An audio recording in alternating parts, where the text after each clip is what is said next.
Hi നമസ്കാരം, my daily ബ്ലോഗിലേക്ക് എല്ലാവർക്കും സ്വാഗതം. അപ്പോൾ ഇന്നത്തെ എപ്പിസോഡിൽ എന്ത് പറയണമെന്ന് ഞാൻ ആലോചിച്ചപ്പോൾ എനിക്ക് കിട്ടിയത് ഇതാണ്. അതിൽ പറയുന്നത്, new study find that friends who often playfully insult each other are 300% more honest and loyal. അല്ലേ? സൗഹൃദത്തെക്കുറിച്ച് തന്നെയാണല്ലോ പറയുന്നത്. വളരെ ക്ലിയർ ആണ്. വളരെ അങ്ങോട്ടും ഇങ്ങോട്ടും പ്ലേഫുള്ളി ഇങ്ങനെ കളിയാക്കിയൊക്കെ പോകുന്ന സൗഹൃദം, ആ സുഹൃത്തുക്കൾ ഒരു 100% അങ്ങോട്ടും ഇങ്ങോട്ടും ലോയലാണെന്നാണ് അതിൽ പറയുന്നത്. അല്ലെ 300% ലോയലാണെന്നാണ് പറയുന്നത്. ഇപ്പോൾ നമുക്ക് പലതരം സുഹൃത്തുക്കൾ ഉണ്ടാവാം. സുഹൃത്തുക്കൾ എന്ന് അതിനെ പൂർണ്ണമായും വിളിക്കാൻ പറ്റുമോ എന്ന് വെച്ചാൽ അതിൽ കൺഫ്യൂഷൻ ഉണ്ടാവും.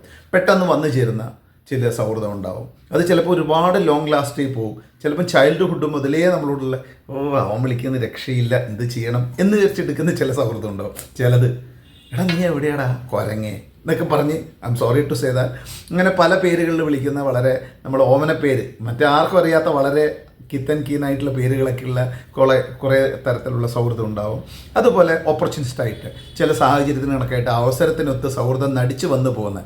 നമ്മുടെ ഒരു ലൈഫ് സ്പാനിൽ നമ്മൾ ഇതെല്ലാം കണ്ടു തീർത്തേ പറ്റൂ, കാണണം അല്ലേ? പക്ഷെ സൗഹൃദമില്ലാതെ, നല്ല സൗഹൃദം, പരസ്പരം മാറ്റുരച്ചുകൊണ്ട് മുന്നേറാവുന്ന സൗഹൃദമില്ലാതെ നമ്മളെങ്ങനെ ജീവിക്കുക മുന്നോട്ട്, അല്ലേ?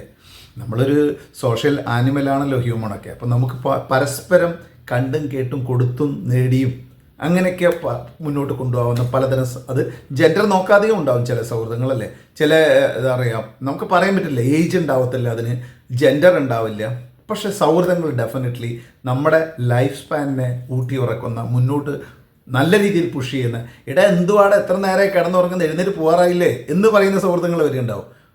ചില ആൾക്കാരുണ്ടാവും നമ്മൾ കുഴപ്പമില്ല, ശരിയാവും എന്നൊക്കെ പറയുന്നത്. അങ്ങനെ നല്ല നുള്ളി നോവിച്ചും സ്നേഹിച്ചും തലോടിയും മുന്നോട്ട് കൊണ്ടുപോകുന്ന നല്ല സൗഹൃദം എല്ലാവർക്കും ഉണ്ടാവട്ടെ എന്ന് പ്രാർത്ഥിക്കുന്നു. ഏതായാലും എനിക്ക് ഇന്നത്തെ ആ സ്റ്റേറ്റ്മെൻറ്റ് വളരെ ഇഷ്ടപ്പെട്ടതുകൊണ്ടാണ് അതൊരു ടോപ്പിക്കായിട്ട് എടുക്കാൻ വിചാരിക്കുന്നത്.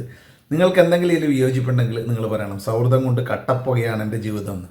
പക്ഷേ വേറെ സൗഹൃദം നമ്മൾ ഹെൽപ്പ് ചെയ്തിട്ടുണ്ടാവും. ഡെഫിനറ്റ്ലി അങ്ങനെ ഒരു സുഹൃത്താവട്ടെ, എല്ലാവർക്കും ഉണ്ടാവട്ടെ എന്ന് പ്രാർത്ഥിക്കുന്നു. Thank you so much. Bye-bye from Anisha. See you then.